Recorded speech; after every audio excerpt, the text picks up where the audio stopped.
afternoon, everybody.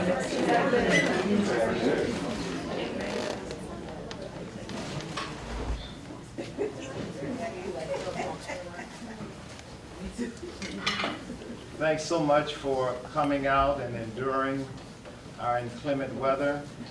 Sometimes we're fortunate to have days like this that bring us closer together. I'm honored this evening to both introduce and moderate this session, but first I'd like to acknowledge the presence of my beautiful dean, wise, holy woman. I always do that because it embarrasses her to know you. And on behalf of the Lowell Institute, we'd like to thank you for being here, and we'd like to thank them for making this Lowell lecture possible.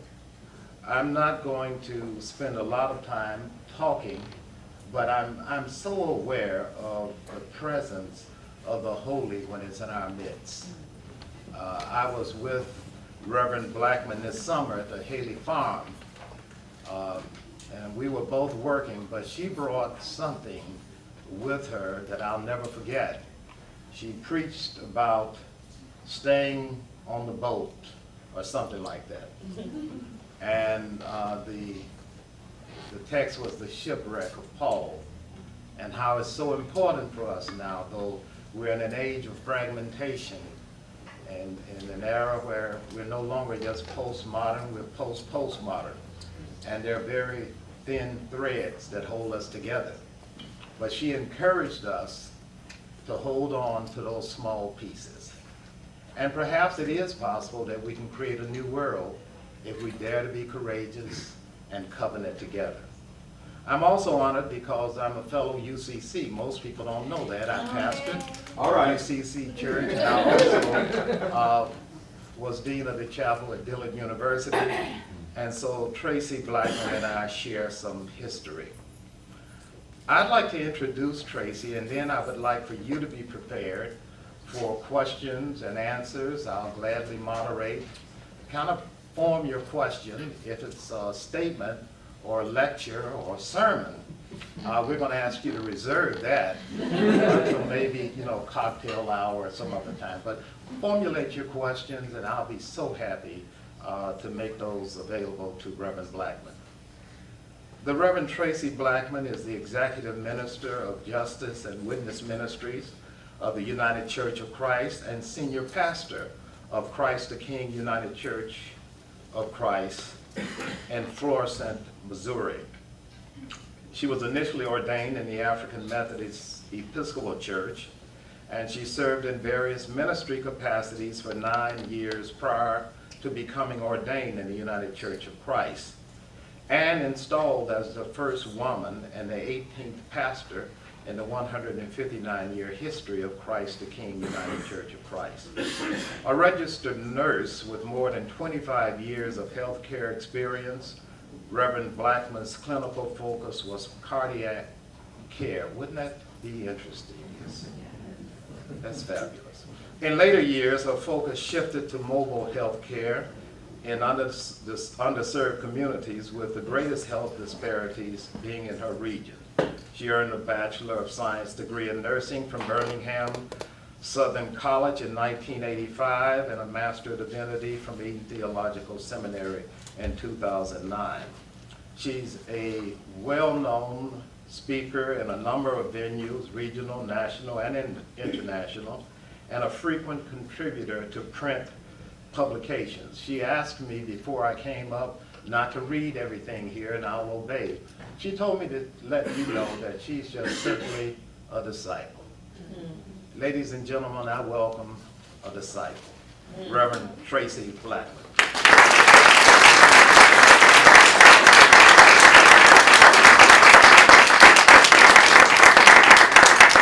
Good evening. Dr. Fluker told me I couldn't have a hug tonight because he has a cold. So I'll get that later. I'll take it later.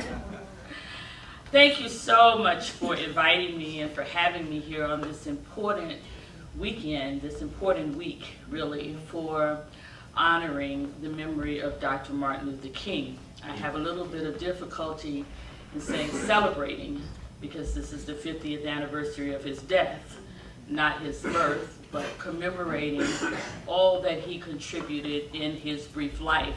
And certainly this school, this theological institution, had a lot to do with shaping and framing his theological concepts. So I am deeply honored to be here. Thank you, Dean Mary Elizabeth Moore, for having me. I'm really honored to be here. And Jacqueline, for your hospitality. I don't know where she went. And Dr. Fluker for the original invitation for me to come. I want to talk with you just about my thinking and my reflections over this time. As you can imagine, I, as many others, have been doing a lot of talking about King in these days. I'm mindful that in 1963, noted author James Baldwin penned 2 letters, one to his nephew and the other a reflection of an important time in his life, his theological development, as well as his social development, in his book, The Fire Next Time. The title of that book is from his reflections on a passage of scripture in Genesis, where God enters covenant with Noah after the flood and says to Noah that there will never be another time when God will destroy by water. It will be fire next time. James Baldwin adds to that. Although published in 1963, the message of the writing could have easily been penned today. Perhaps not with Baldwin's powerful brushstroke that creates images with words, but the life he prepares his nephew to encounter in a world that despises dark skin. The systemic and systematic ways this nation demonizes non-whiteness could have been written today. The theological insights Baldwin offers on religious rhetoric that presents pathways to salvation but seems incapable of eradicating societal sin that assaults us every day. I am particularly mindful as we gather in this room and others gather in Memphis and some in Atlanta and some in DC, all of whom seem to be on the plane with me today. As we gather all over this week to commemorate this 50th anniversary of one of this institution's most well-known alum, and certainly one of the world's most impactful civil rights leaders, that we do so in the shadow of a resistance that is not yet done. I am mindful that we gather to remember not only the man, but the mission. That we do so as in Sacramento, people are still reeling from the state-sanctioned murder of Stephen Clark, a 20-year-old black male child shot 20 times in his backyard by law enforcement officers who allegedly mistook his cell phone for a gun. A story that for me is eerily similar to that of Amadou Diallo. How many of you remember Amadou Diallo? A 23-year-old immigrant shot 19 times by the NYPD outside his apartment in South Bronx when allegedly officers mistook his wallet for a gun.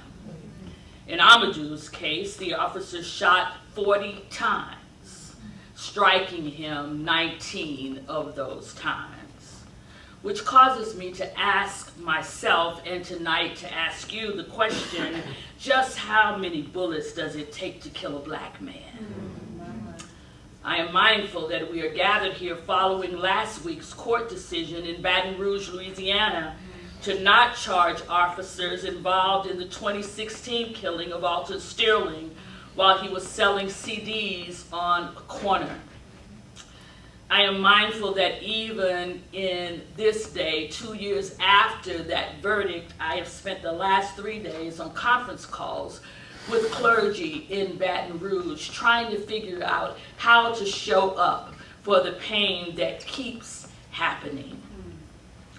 Zero tolerance policing against black and brown bodies and vigilante justice far too often result in deadly force against black people. White supremacists have become more emboldened and virulent in their nature of attacks like the one in Charlottesville, which have become more and more prevalent. What might Reverend Dr. King say to these things as we mark these past 50 years? What would one who joined his voice to the long list of freedom fighters before him and literally gave his life in the pursuit of justice have to say about how far we have come and how deeply entrenched in societal evils we yet remain? We are gathered here 50 years after the Kerner Commission released its findings on the state of race relations in America. And while we have made significant progress in many areas, that progress has not moved us closer to racial and economic equity or parity in this country. Yes, we elected a black president. And not only did we do it once, but we did it twice. And on at least one of those occasions, I know that he used the Bible of Reverend Dr. Martin Luther King for the swearing-in ceremony. There has been an increase in the number of black and brown people elected to office, and there has been a broadening of the non-white middle class. But in spite of those advances, we have not made progress on poverty. The percentage of Americans living in deep or extreme poverty that is less than half the poverty threshold, the percentage of people living that way has increased.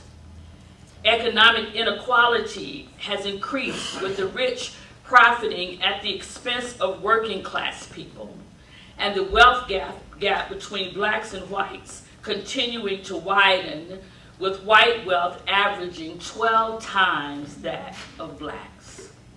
52% of all new income in America is generated by the top 1%.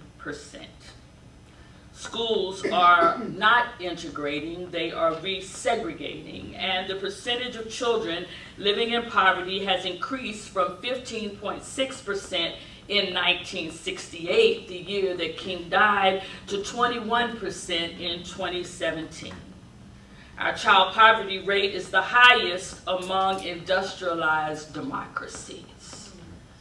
We live in a country where the pigmentation of one's skin is villainized and poverty is criminalized. Mass incarceration has become our nation's means for warehousing those who are easily targeted as not belonging. I heard just on the news today as I was getting dressed to come over here that our current president is letting us know that we don't have to worry. While the wall is being built, there will be military guards to ensure that no one gets through to these yet to be United States. As we commemorate the death of Dr. King and celebrate the dreamer, we must also ask ourselves what has become of the dream. We cannot continue to deify the dreamer while demonizing the dream. I shudder to think of the view that Dr. King might have had from that mountaintop that he talks about in his closing oration the night before he was killed. I shudder to think what that view might be if he were standing on that mountaintop today. I received a call just this morning from clergy who are in Memphis who asked, can you get the word out that while celebrities are descending upon Memphis, while all the top voices are going to Memphis, while we have all the red carpets and the hoopla, there was a black man who was killed in a grocery store in the hood today. And the police showed up, as they always do, with the protesters and arrested everyone who was there to protest for injustice. What might it look like to commemorate, to honor the image of Dr. King in a time where state-sanctioned violence is still the game of the day, where there's a rise in white supremacist movements, where poverty is increasing and there are more people who are homeless now than perhaps were even homeless then. What does it mean to commemorate him in times like these? As I prepared for my time with you, I committed myself to listening to tapes and rereading complete transcripts of some of Dr. King's sermons. I wanted to enter this year with a fresh awareness of the fullness of Dr. King's messages. There are always critical elements lost by soundbite orations.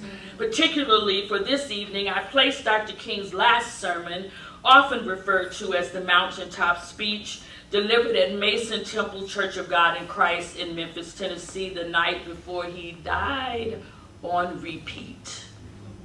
I needed to hear more than the climatic crescendo of King's mountaintop reflection. I wanted to hear what led him to this place with God and how this mountaintop encounter compelled him to move forward. I wanted to be reminded of the spiritual tradition from which this vision arose and the moral obligations such vision compels. As I listened, I was reminded of other mountaintop moments in some sacred texts. I know you know them all because this is a seminary. It was on the mountain of Ararat that Noah's ark came to rest after the flood, and God entered into covenant with Noah there. It was on the mountain in the region of Moriah that Abraham offered his second-born son, Isaac, as a sacrifice unto God, and God saved Isaac with a substitutionary ram just in the nick of time. It was on Mount Horeb that Elijah, fearing for his life, sought shelter in a cave and stayed there until he met God in a still small voice. It was on a mountain that Jesus took Peter, James, and John, and they witnessed him transfigured there. It was on that mountain that the ancestors Moses and Elijah appeared, each having had their own mountaintop experiences. And Peter, witnessing the exchange, asked Jesus if they could just stay there. Yet as I listened anew to Dr. King and reflected upon these past 50 years, it was not these scriptural images that readily came to mind, but rather it is the mountain Moses references in Deuteronomy, the first chapter, particularly verses 6 and 8, when Moses reminds the Israelites who were in eyesight proximity to the land of promise of God's words to them at that mountain of Horeb. You've stayed at this mountain too long. Turn and take your journey. What is it about mountains? What is it about the mountain that the mountain often becomes a place of comfort in the midst of chaos? The promises that come with perils. There were obstacles and oppositions in the promised land. And what was it about just staying around this mountain, just hanging where you know that God is going to hang out with you, just not worrying about what you're going to eat or what you're going to drink or what you're going to wear, just letting God do all the work and chilling at the mountain? What is it about these mountains that we, especially people of faith, find so intoxicating? It's a problem, you see, because the work doesn't happen on the mountains. People of faith, we love to linger at our mountains, find direction and security in the code of regulations and symbols for forgiveness and salvation offered there. We are in the mountaintop business. Some of us like the mystery of God, the idea of a God who only speaks to a few who are on top of a mountain.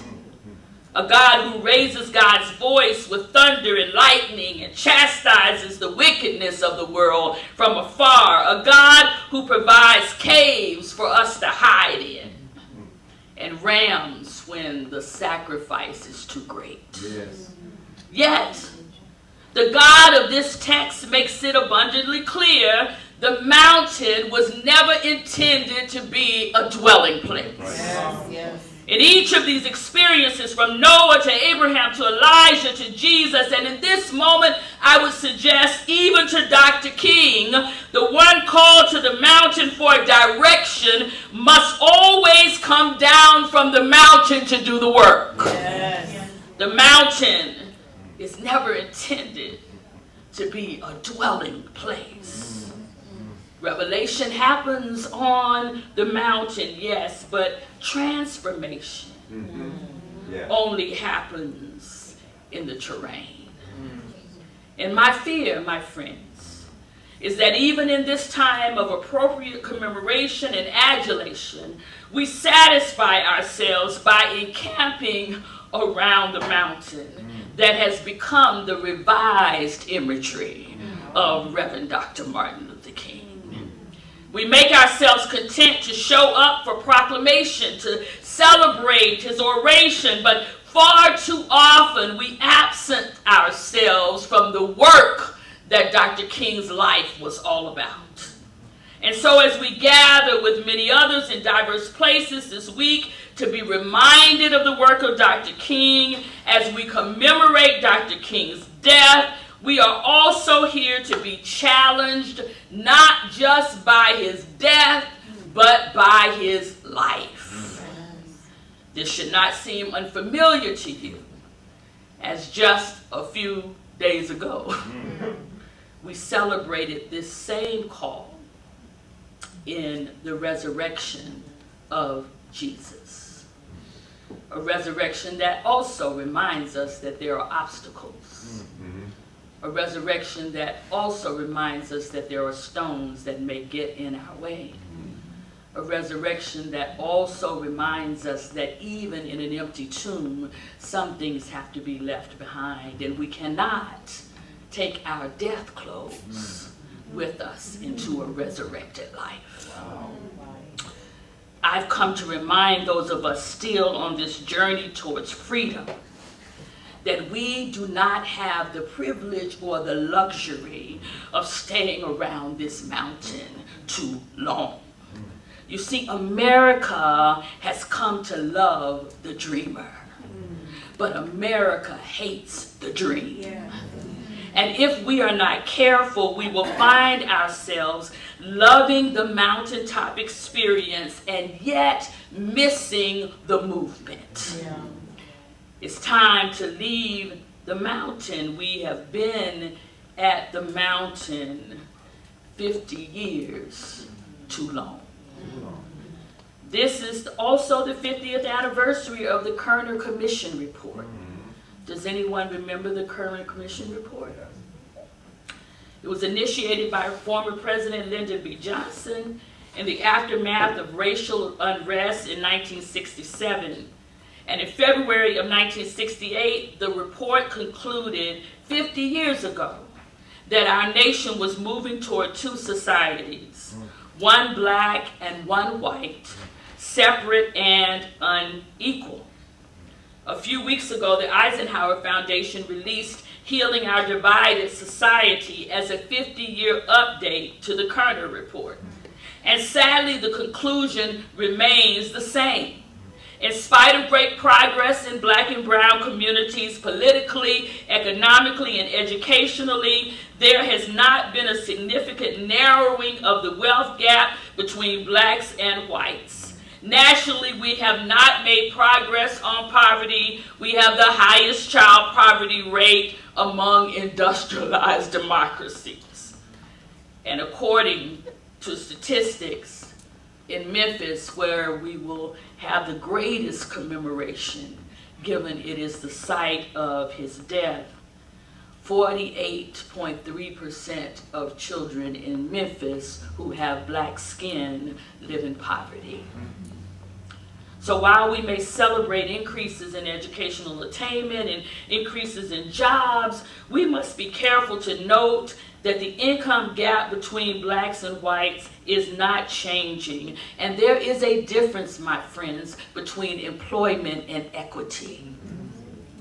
Having spent some time recently in Memphis, some of that time with Memphis sanitation workers, who also celebrate 50 years since their strike, having met some of the 14 who are still living. It might surprise you to know that 4 of those 14 are still working for the sanitation department. Wow. I dare say that they're not working because they have such a fond love for this organization, but perhaps it is an indictment on just how little progress we have made. It's time to leave this mountain. 50 years ago, black sanitation workers averaged $1.85 an hour. Many of them still needed public assistance in spite of full-time employment. And before we get too astonished by that, I want to say to you that 50 years later, folk can still work full-time jobs for minimum wage and remain unable to adequately and independently care for their families. In St. Louis, where I'm from, you can feasibly work 2 full-time minimum wage jobs and still not be able to afford adequate housing. The mountaintop revelation of Dr. King was not so that we might find comfort in the possibility of a better day. I hope that I'm not circumventing anybody's plan here, but if I have to hold hands and sing "We Shall Overcome" one more time, I just might throw up. But rather, the vision was shared to compel us with courage and confidence toward the work necessary to bring that better day into fruition. I was in Memphis in February with the Samuel DeWitt Proctor Conference, and the march that Fight for 15 had on the anniversary of the first day of the Memphis sanitation workers' strike 50 years earlier. They asked would I leave the conference and come out into the streets. Pastor Traci, will you leave the mountain and come and do the work? And so I did. I left the conference and met at the church where the original strike began. I walked with them the entire route of the strike because I was going to speak at the end and to be in solidarity with them. God has a sense of humor, only to find out that the platform for me to speak from was in eyesight of the hotel that I was in the beginning. I guess I needed the walk. But as I did this walk with those workers and with people who live in Memphis every day and who are still living with the challenges and the struggles that are happening all over America, tears came to my eyes as one of the pastors pulled me aside right before I got ready to speak across from City Hall, this is, and pointed to a bench in front of City Hall. A bench where just a week earlier, Shelley Thompson, a black woman who was 44 years of age, had frozen to death. And Memphis is not alone. In St. Louis, where I make my home, 5 unhoused citizens have frozen to death this winter alone. Celebrations are nice. Commendations and recognitions and monetary allocations feel good. Even some chastisement is tolerable at the mountain, but public repentance rings hollow in the absence of communal repair. The city of Memphis gave those 14 sanitation workers last year, in anticipation of this year, $50,000 gifts from the city. $50,000 for having been denied equal pay, for having been denied pension, for having been denied vacation. Will $50,000 even begin to come close to the opportunities that their children have missed, to the ways that their lives have been shaped in the poverty that they were forced to live in? Will $50,000 do anything for those 4 workers who are still working on that truck and who can't even get that until they retire? The work of repentance means nothing unless there is communal repair. Just as God challenged the Israelites to move forward, that same challenge remains today. 50 years later, the task of eradicating racism and classism and militarism remains. When Moses told the Israelites to go forward, the journey ahead was not an easy one. The terrain was not smooth. They knew they would encounter obstacles and opposition along the way. And even though they call it a promised land, there were other people who thought they had been promised to. And yet, God says go.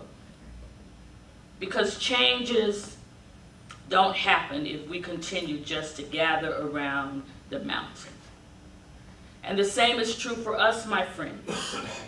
Dr. King did not simply share a vision from a mountaintop. He did not simply share a dream to be engraved in granite.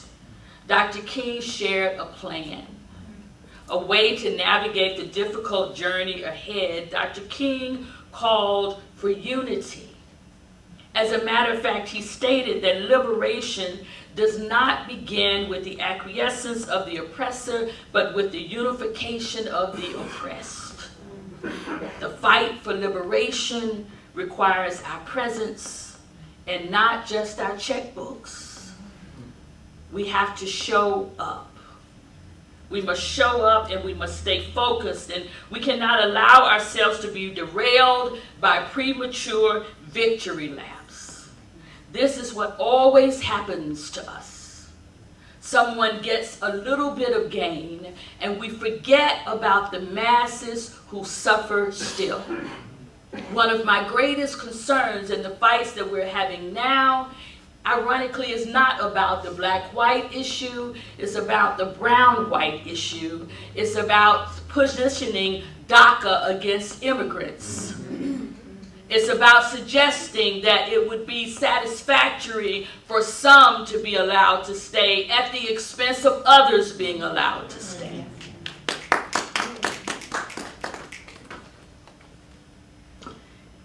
It is about positioning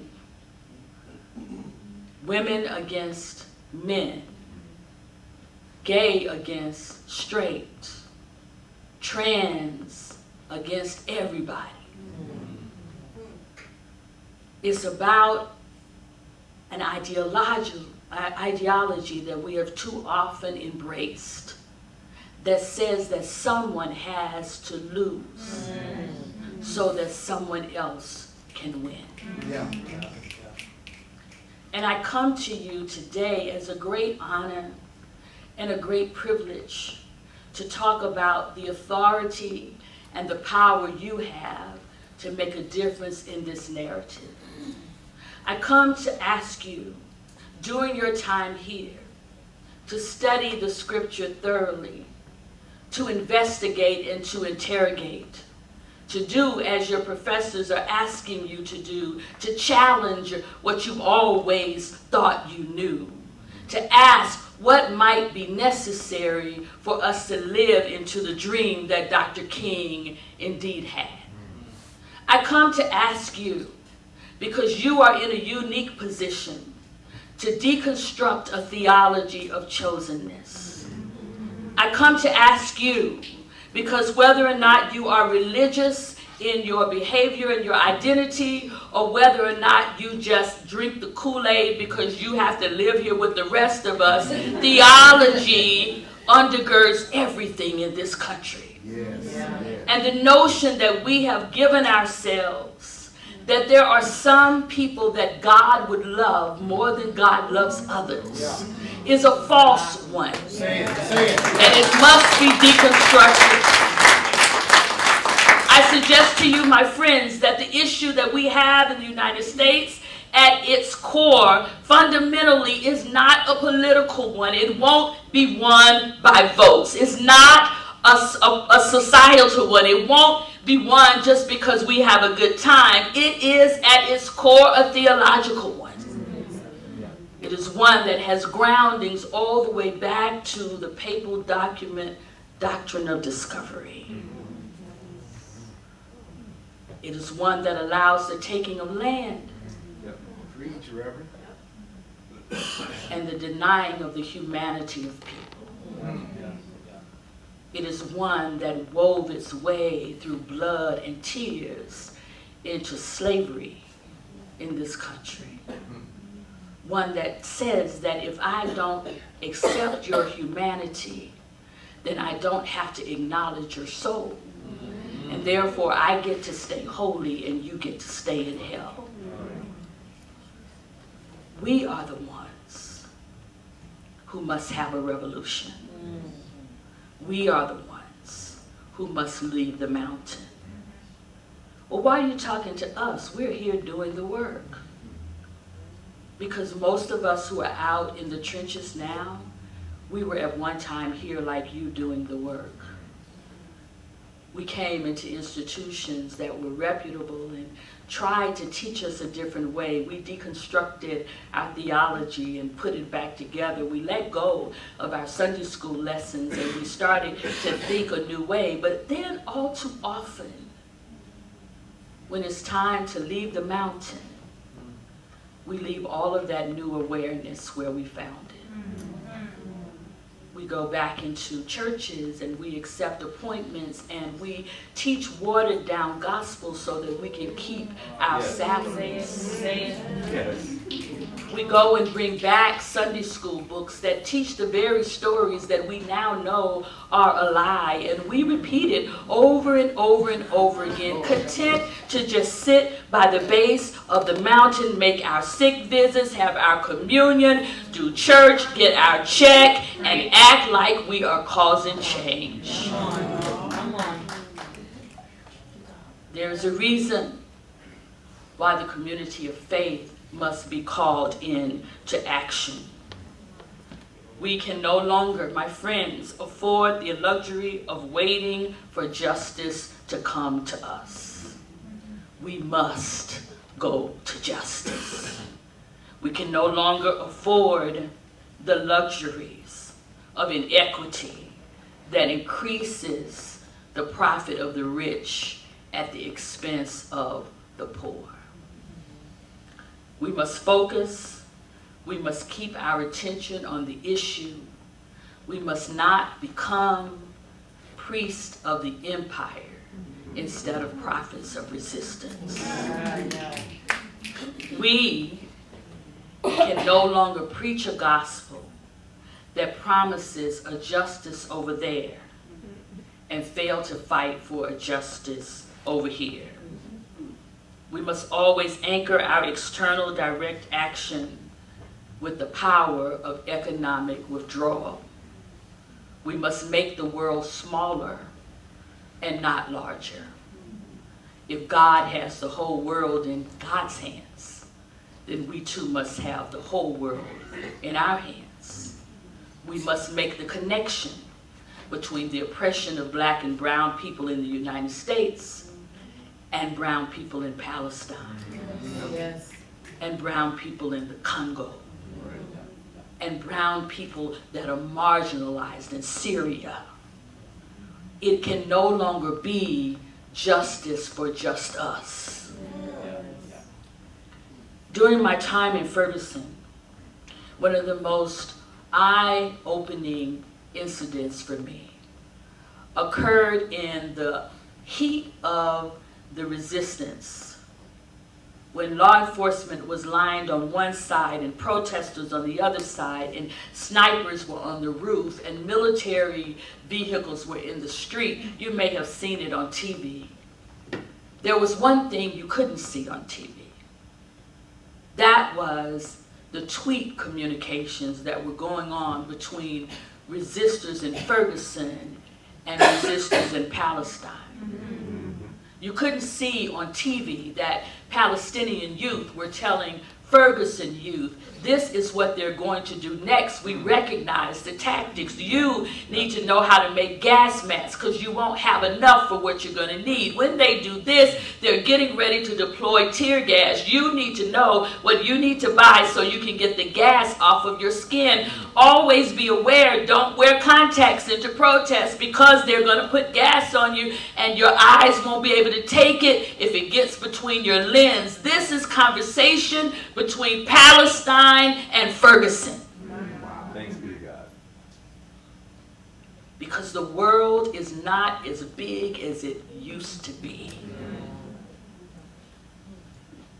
And this too is in the tradition of King, who, having been encouraged here at BU, made a journey to sit with Gandhi.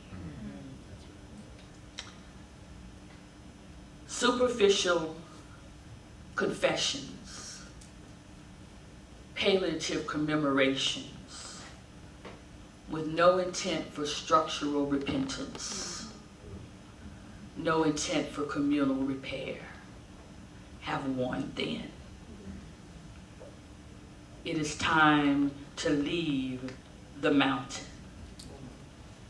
I shared in Memphis, and I will share with you. Since I shared with them and I survived, I'll survive you too. The state of Tennessee currently spends $100 a day to incarcerate citizens, but it spends less than $10 a day to educate them. The city of Memphis, that holy place where King was, has allocated over 60% of its budget to public safety, with over 50% of that going to law enforcement. At the same time, however, the city has currently allocated no money to public education. The civil rights movement, when we talk about King, we're talking relative 54 to 68. Can we agree on those dates? But my fear is that we look at that as an isolated incident. King was in the trajectory of freedom fighters, a resistance that has been going on since oppression began. Civil rights movement was their moment. The same movement continues. How can we use this anniversary as a launching pad to continue our fights against racism, militarism, and poverty?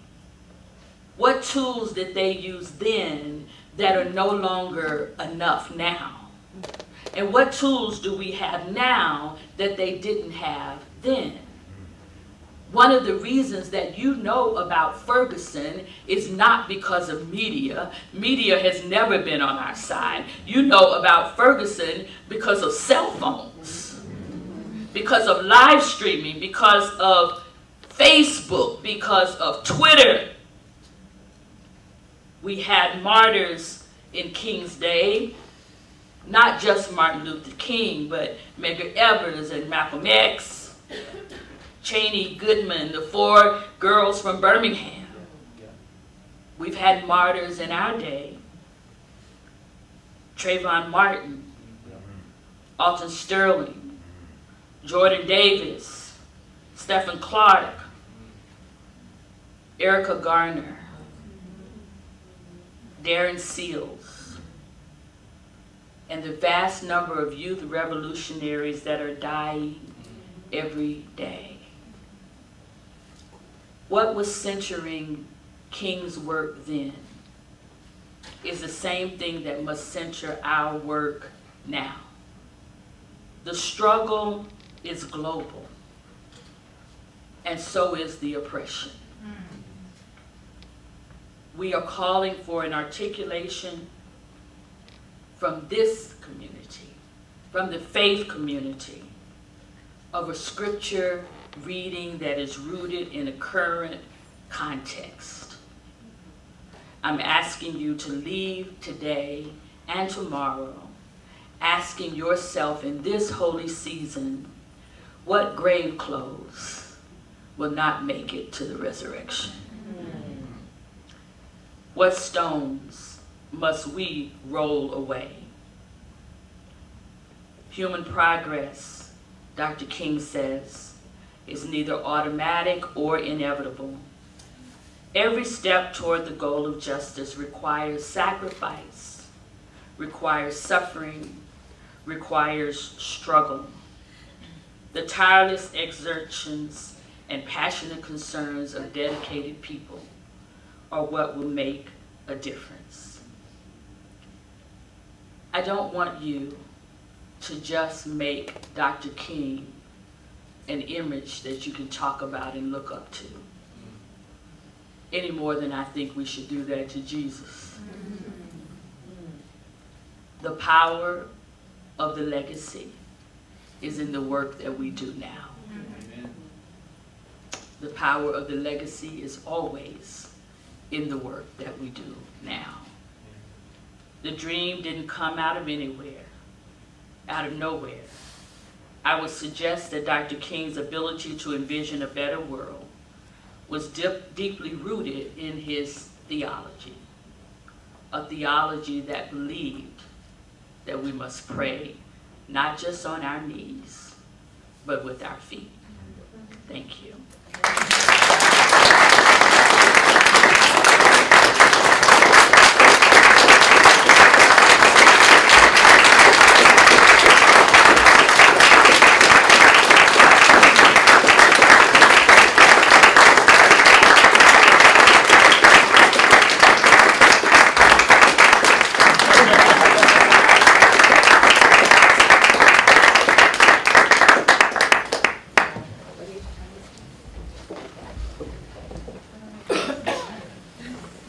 As we prepare for discussion, questions, and answers. I don't think audio here, so I don't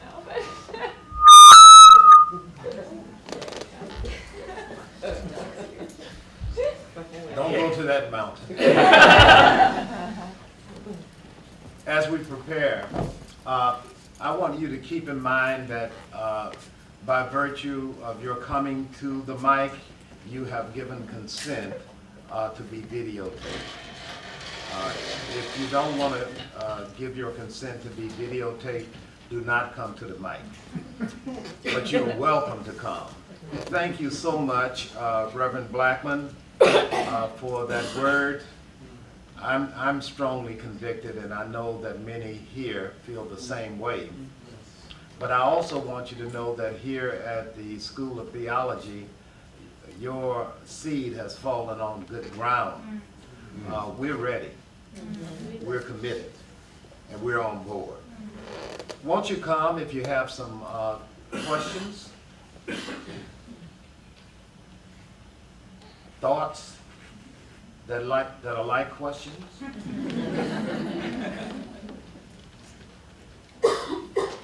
I'd love to begin that so we don't waste valuable time. One of the things about Dr. King I mentioned yesterday, he talked about the fierce urgency of now, and that procrastination was the thief of time. So we don't have time to think too long. We really got to act. I'd like to ask Reverend Blackmon, what does she do to keep going? It's just incredible to me how much she does on a daily basis. And do you have some practices that you would share with us on how you keep it in the road?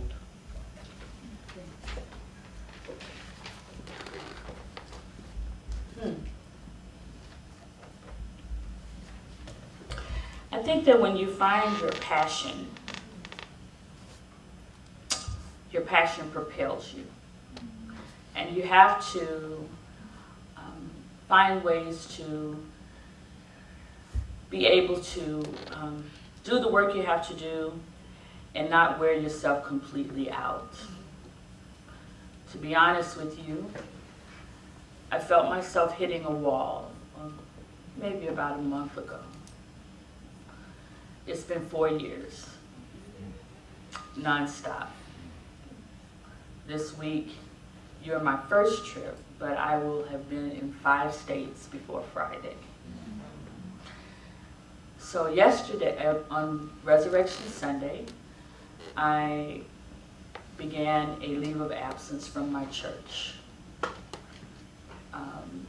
because I needed to create some space. Last week, I canceled travel on my national job because I needed to create space. I've been able to do it this long because I am skilled at finding joy. You can't do this work without joy. Does that make sense? Amen. You have to step away and remember joy. And so it's just my body. I'm 55. It's my body that's saying, okay. I'm glad you're joyful, but sit down. So I'm trying to tend to that physical piece, right? And I appreciate that question because so many people doing this work are dying because we don't take good care of ourselves, right?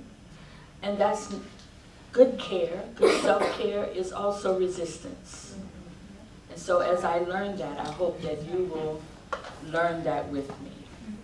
But some things I have an inner circle. It's very small. I talk to a lot of people, but my inner circle is very small. I see a therapist every week. I'm gonna say that part again. I see a therapist every week. I pay somebody to listen to me bitch. Don't say that. Disclaimer. But it's been a lifeline for me, right? Yeah. I take time with my children because when I look at people who do justice work on a national level, so often it is our families that suffer the most. So I didn't begin this part of my journey until my children were adults. Everyone doesn't have that luxury. But I take time for my children. I take their phone calls. I choose their date rather than an engagement. Those are things I do to keep myself replenished. Now there are also things that I do to keep myself grounded. The reason that I still serve a local church is because I believe justice work is proximal. And so if you are a national figure with no local connections, you're fooling yourself, right? Something else I do to keep myself grounded is I never go into a meeting alone. And for those of you who are doing justice work, I offer that to you. That if you begin to speak on a level where high-level people want to see you, from the White House on down, never go alone. And never go without someone from the community that you're representing. At this season, I feel that I have spoken enough, actually. And something else I do that's self-care for me is I have identified younger voices. And I don't take every engagement. I recommend other people. As clergy, can I just do a little clergy thing? Yes. As clergy, something we don't talk about very much is the intoxication of many-godness. The idea that it has to be us or no one else can do it. That we're the only one that God has spoken to. And we're the only one that can make it happen. And it'll kill you. And not only will it kill you, your legacy will be short-lived. So I think about that in terms of King, actually. Because King didn't have anybody to follow him. People tried, but they didn't, right? You have to be intentional about mentoring someone behind you and allow them to have some of the opportunities. There is enough. One of my spiritual mothers, I would call her, said something to me once that stays with me. She said that God created enough sky for all of the stars so you don't have to compete. There's space for you up there.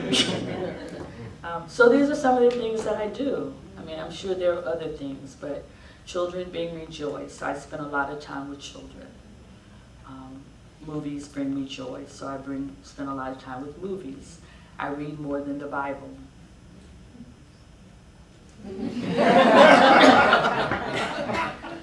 I read for relaxation. I have a glass of wine every now and then. I do those things.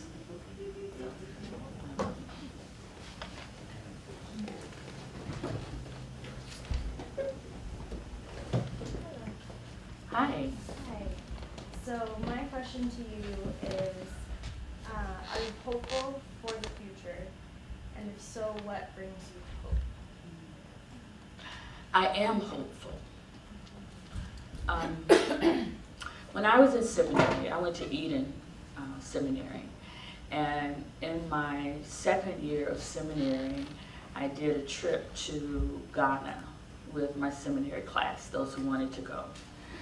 What was unique about that is at the time I was not in the UCC. One of the things I love about the United Church of Christ is how we define mission and how we do mission. So the United Church of Christ does not go to other places and build churches. I'm very proud of that. We go and we see what God is doing in a place, and then we use our resources to help the people who God is having do that. That is what we call mission. I wasn't familiar with that because I came from a more conservative background, and mission meant going over with your tracts and getting everybody to know Jesus, right? And so this was a mission trip. And because we came from diverse backgrounds, the instructor spent almost a half of a semester deprogramming us from that. And the question we began having to ask every day in every situation was, where do you see God in that? Right? It's a question that I have kept after seminary. In every situation, I ask myself, where is God in this? In the protest in Ferguson, I asked myself, where is God in this? And when I ask that question and put my attention into locating where I can see God moving, that sustains my hope.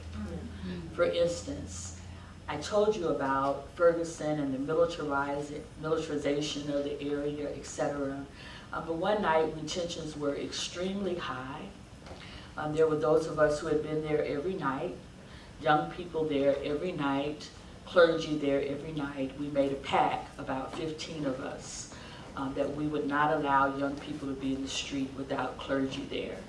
So we had shifts, and somebody got it wasn't me because I have a wonderful fashion sense. Somebody without fashion sense ordered us some neon orange vests and some hats that looked like Elmer Fudd. It was hideous.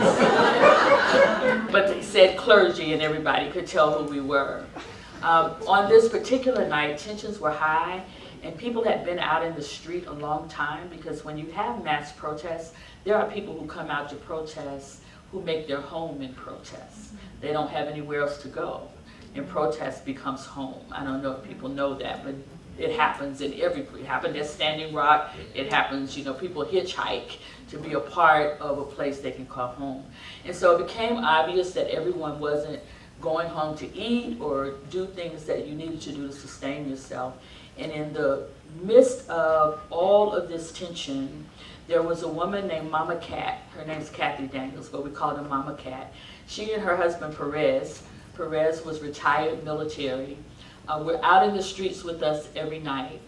And on this particular night, Mama Cat came driving up the middle of the street between the police and the protesters in the truck with Perez. They had a pickup truck. They parked the truck on the parking lot where protesters gather. They started just by themselves unloading some long church tables. They don't go to church, so I don't know where they got the tables, but long church tables. And they had linen tablecloths, and they started dressing these tables.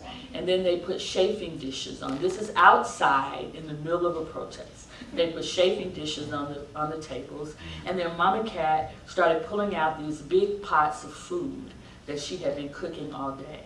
She filled all of those chafing dishes with food, put disposable plates and silverware at the end for us, and then she said, "Come eat."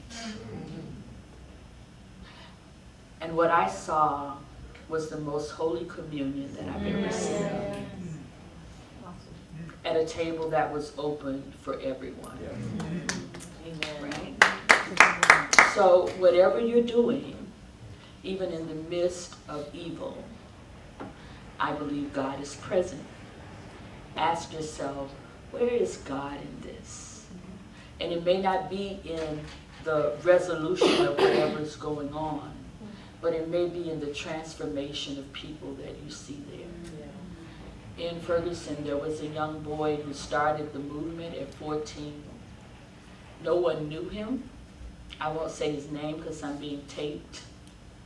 But it turns out that he had been living on the streets since he was 10 years old.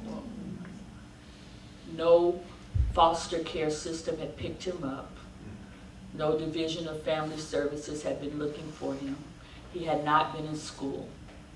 He met in the streets two protesters in their 30s who were not connected to one another. One was a male rapper. The other one worked in an office building and came out every night. They began to take care of him. And one night in the middle of the protest, he said, I have an announcement. You are now my mother, and you are now my father. And these two people who were not connected to one another began to work together to care for him. He spent half of his time at her house, half of his time at his house. They began looking for ways for him to get a GED, giving him allowance. They threw him his first birthday party at 16.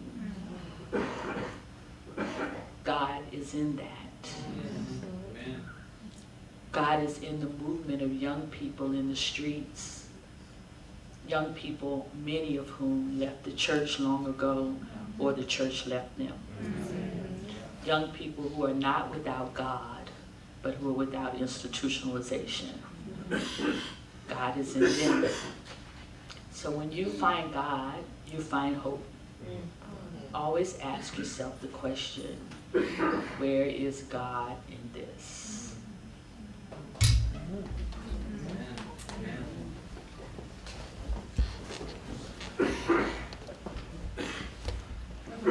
Thank you for being with us today. It's so rich. I understand that when you started your ministry in Ferguson with the protesters, it was because young people came to you because they needed someone to hold services, funerals for people who had died, and they weren't churched kids. And I'm wondering, you started to answer this question just now, but when you interact with young people who might be suspicious or distrustful of organized religion, how do you meet them? And do you have the intention to actually bring them into church, or does that not really matter? So, this is a good question for seminary students. I promise you, your dean did not ask me to tell you this. I'm not getting paid for it. But it's an important lesson. I started seminary as a second career. I was already a nurse, and I heard God calling. And I was certain that it was God because I went to look at Eden on my lunch break. And I'd never been to Eden Seminary. So I did not know that in the concrete of Eden Seminary is a huge building, the main building. I did not know that there were sensors in the concrete. So when I stepped on the concrete and both of these big doors flung open, I was sure it was God.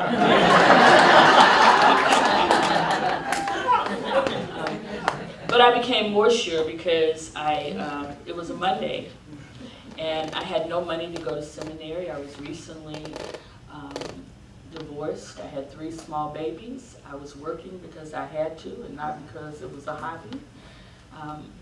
And I said, I can't afford seminary. I was thinking that to myself, but I'll go look and see what I can do later.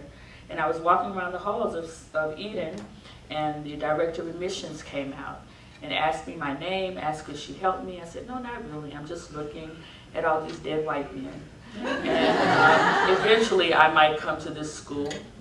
And she said, come into my office and tell me your call story.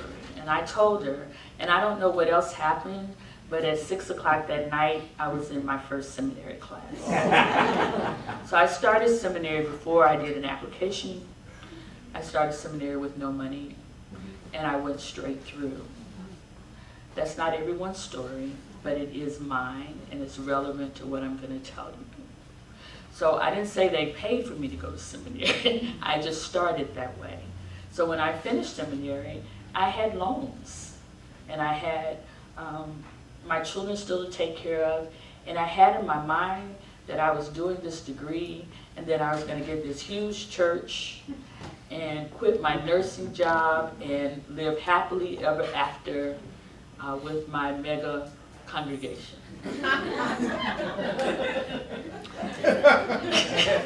Some of you know how this story is, right?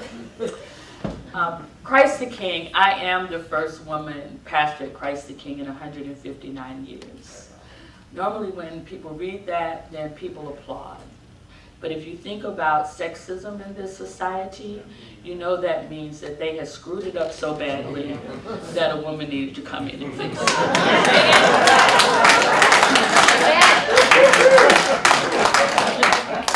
So I was at Eden, which was a UCC seminary. I was not UCC, I was AME. I had never gone to this church. I passed it every day, every week when I would go to the church that I was serving as an assistant. So I would pass it at least on Sundays and Wednesdays for Bible study, and often I did AA ministry and those kinds of things. So I would pass it often. 3 months before graduation, the Spirit started telling me, you're going to that church. And I have a little Pentecostal in me, so I started rebuking that. This is a demon right here. Because if you're AME, any AMEs here? You know that you spent 5 years in that board of examiners getting ready to get you a church. So I'm like, God would know that I didn't need those 5 years. This is a demon. And I didn't pay it any attention. I paid it attention, but I didn't act on it. And then my best friend, who also had gone to seminary late, she went to the ITC. I never told her what was happening. She came back home, and she called me one day, and she was screaming in my ear. She said, girl, I just passed this church, and I could have sworn your name was on the marquee. It was so real that I turned around, but your name wasn't there. And I said, Christ the King. And she said, how'd you know? And I told her about the Spirit working with me, and she said, you better stop playing with God. And I still didn't act because it was daunting to go into a denomination that you know nothing about, and especially to go from a denomination where you have a bishop. A bishop is a safety net. I didn't have to deal with rejection of churches because the bishop was going to say where I was going, and that was it. So I didn't act right away.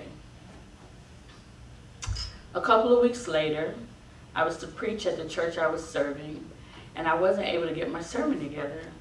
And I knew it was because I was being agitated about this Christ the King thing. And so I promised the Lord that if the Lord would let me finish this sermon, that I would inquire about this church. Now, I did know that the church didn't have a pastor. And the reason I knew that is because one of my professors was an interim there, and he was always asking the men in the class to go preach, right?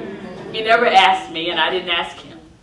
So I get up, and the next morning is Saturday. That was a Friday. The next morning is Saturday, and my phone rings, and it's a colleague that I shared with about the church. And he said, I'm so angry with you. And I said, why? And he said, Christ the King called a pastor. And I grieved. And I didn't grieve because I knew the church. I grieved because I knew that I had been disobedient to the call. And I was scared because I'm a little Pentecostal. So I was waiting on God, like fire, brimstone, and this is it, you're done. So back on my knees I went. And I said, Lord, I promise, be careful what you promise, God. I said, I promise that if you just don't take your hand off me, that I will never say no to you again. And I've kept that promise. So the next day I go preach. That Sunday I go preach. And I tell my pastor about everything because I'm like depressed about it, right? Not a good move if you're AME. It's like they'll put you out. But I told him the whole story, and he said, that's too bad, you would have been good there, which surprised me. And when we got out of church that day, I got in my car, and Starsky, who was the one who had called me about the UCC church, Starsky had been blowing my phone up. And I had all these messages say, call me right away, urgent, call me right away. And he didn't know about my deal with God. Starsky Wilson. He didn't know about my deal with God. And so he said, I don't know what kind of hookup you got. But I went over to welcome the new church, the new pastor, because he was serving in UCC church. I went to welcome the new pastor, and they're not there. I said, what happened? I said, last night, they called and asked for more money, and the church couldn't meet it. So they don't have a pastor. And I told them I know who their pastor is. Because I knew you wouldn't tell me. And so, let me speed up for you. So anyway, I didn't tell them I knew who their pastor was. They told him they weren't interested. They had 3 candidates. That was number 1. They were going to meet Monday, offered number 2. They were tired. They had been looking for 18 months. He said, only because it's me, they agreed to read your profile if you would send it. And I said, okay. He said, you need to call right away. So I called the search person before I left the church parking lot, and he was not having to hear from me. And he said, no promises. We already have number 2, but we did tell Starsky we would look if you sent your profile. Send your profile, but no promises. And I said, sir, what's a profile? And he got quiet, you know? And I said, I'm sorry, I am African Methodist Episcopal. I serve under the pleasure of a bishop. If you tell me what a profile is, I'll do it. And he said, you can't do it overnight. He said, just send a resume. I'm an overachiever, so I didn't just send a resume. I sent a resume and 5 manuscripts and 2 DVDs and a couple of CDs. And at 10 o'clock that night, they called and said they were opening up to look at me. Wow. 2 weeks later, after neutral pulpit and all of that, I was offered the church and offered it unanimously. It wasn't a lot of money. It wasn't a lot of money that I knew they were offering. And then when we got to negotiations and they said, we need to talk about money. And I said, oh, don't worry about it. God told me to be here. It doesn't matter. I know what you're paying. And they said, yeah, but we can't even pay that. This is real, right? I asked I asked the church, I said, I'm a worshiper. The only thing I need to make sure is that I can worship in this space. And so will you let me come to church? I promise I won't tell anybody that I'm a candidate. I just want, before I say the final yes, I want to be in your worship. Would you allow me to do that? I promise. I won't say a word. I'll leave right afterwards. And they said yes. As long as you won't tell anybody. I said, I won't. I get to church Sunday. It's a big church. We seat 500 in the sanctuary. There were 12. Count them. 12, including the choir and the pastor. 12 people in this church that seats 500. So, they kind of knew I was a guest. And I got angry with God. I'm like, are you freaking kidding me? I'm in management at the hospital. I'm a nurse. This is a second career. You want me to take a church with 12 people? Jesus has already paid that price.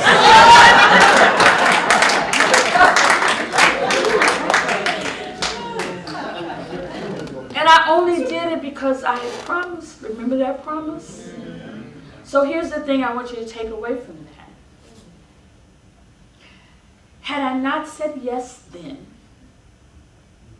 I have to tell you the next piece. I take this church. This is the piece you're asking me about. This church has been on this corner for years. I said, God, what am I supposed to do with 12 people? I will say this. They had once had 250 people. They went through a church split. The 12 was the faithful remnant. But those 12 were in the black. And offerings were only down 20%. Just keep that filed away somewhere. So I get to this church, and what do they want the pastor to do? Grow the church, right? And so I said, well, what are the issues? I don't know. We're wonderful people. We don't know why people aren't here.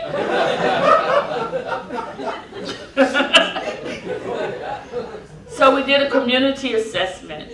I asked them to meet me on a Saturday. Most of my members, those 12, had once lived in that neighborhood. They had gotten better jobs, moved out, retired.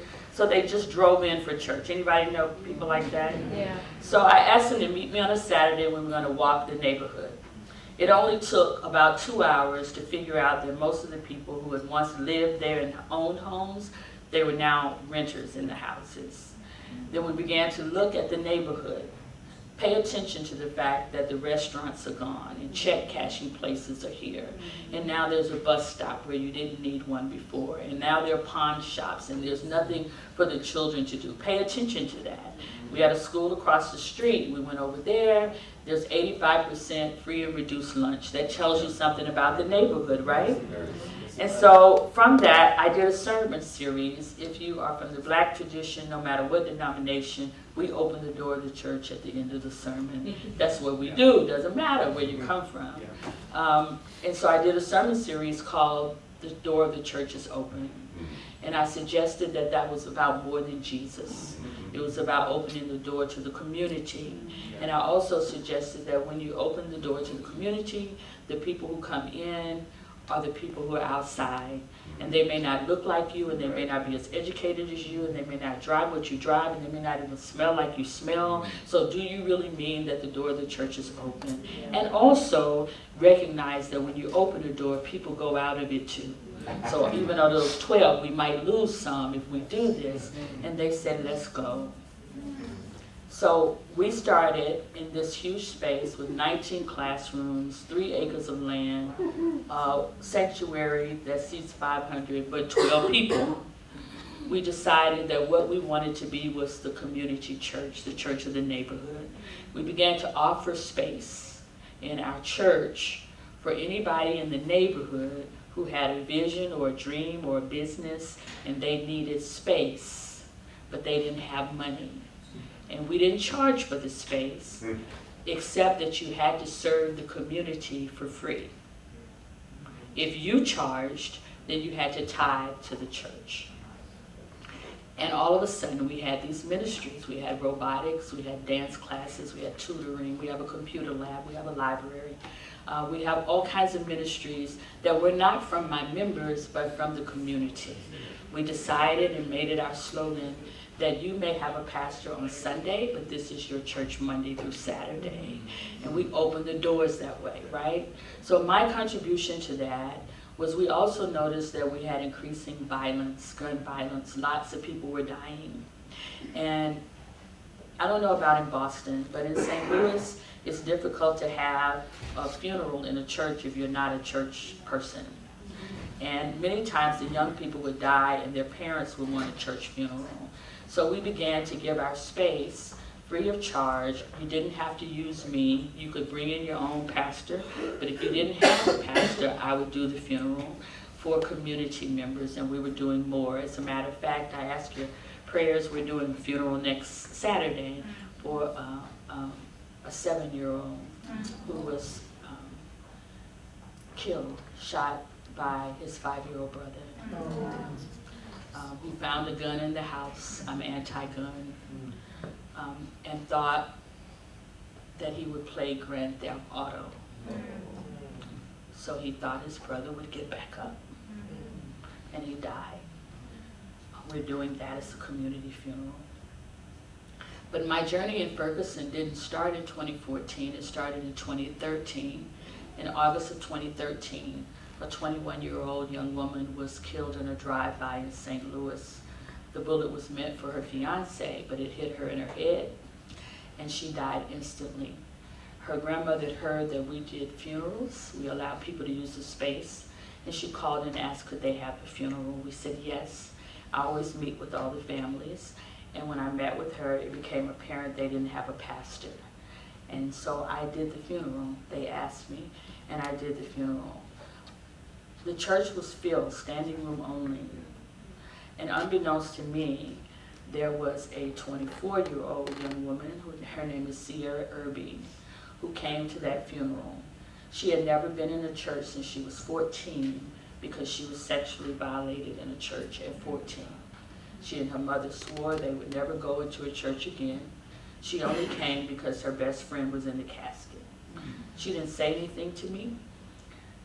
To my knowledge, she never tried to reach me. But on the way out of that funeral, she asked the usher for my card. And on my church cards, not my national cards, but on my church cards is my cell phone number. She never called me.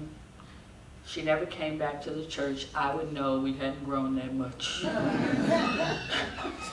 She never tried to reach me until August 9th, 2014. Sierra lived in Campfield Green, where Michael Brown was killed. She had left that morning to take her children to breakfast. And when they came back, the entire apartment complex was filled with police and people. She couldn't drive in, so she parked on the outside and walked in. Michael Brown was not a stranger. All the children knew him. And so she walked up on the dead body of Michael Brown with her 7- and 4-year-old.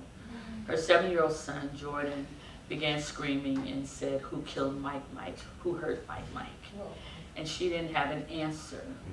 So she went into her house and she found the card. And she called me. And she told me the story I just told you and said, "You didn't know it, but since that day you've been my pastor.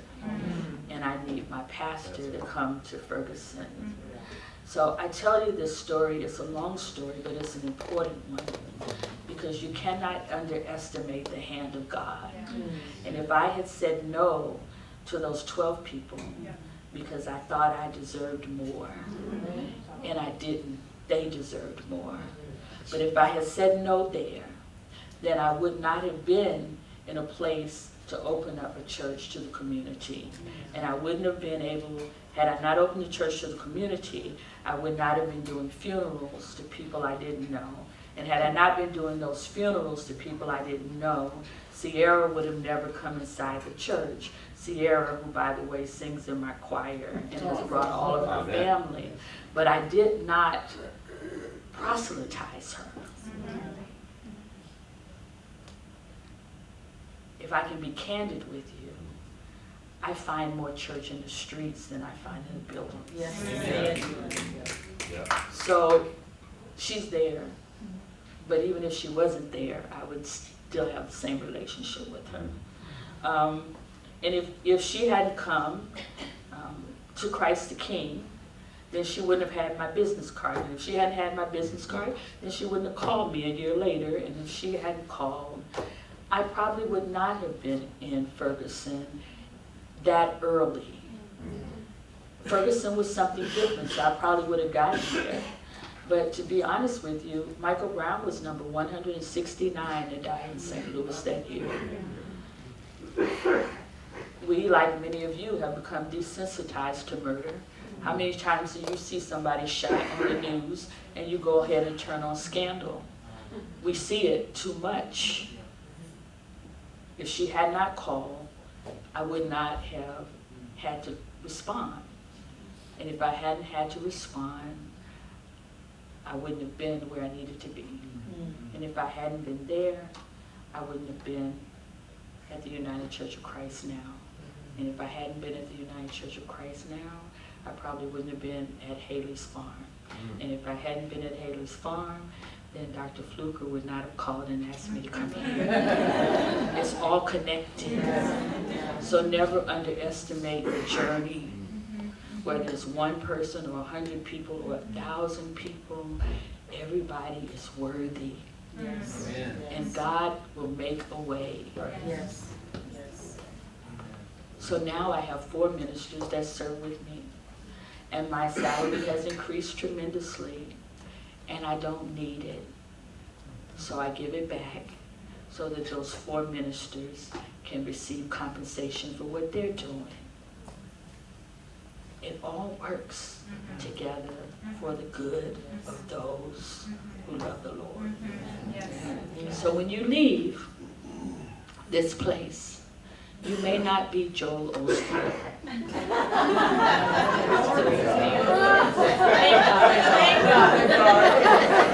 Okay, another example. You may not be, well, all of them are evangelical, right? The big mega churches. You may not be that. But do you know who Dr. Marvin McMichael is? Mm-hmm. Dr. Marvin McMichael preached a sermon once that changed my life. And the question, and it framed my sermon for my senior year in seminary.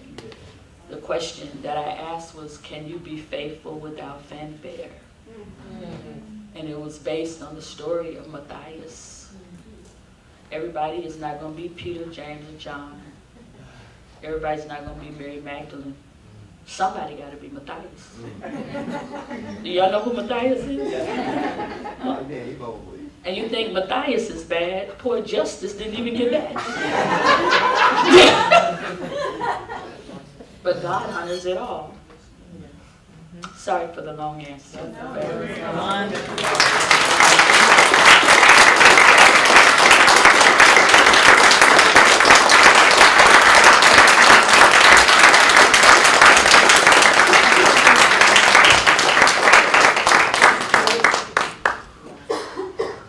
I may not be able to hug you now, but I'm going to get to it. Amen. We thank you so much, Reverend Blackmon, and thank you all for being so attentive. We learned so much. Yes. Yes. I said it earlier, some people are dwelling places for the holy. Yes. And thank you. Good night, everybody. Unless the dean has remarks. Reception is upstairs, and what else do I need to know? Please fill out the survey on your seats. Don't leave until you do it. It's important, so we'll do it better next year. And the reception is in room 325. Everybody knows that place. Go in peace and sin no more.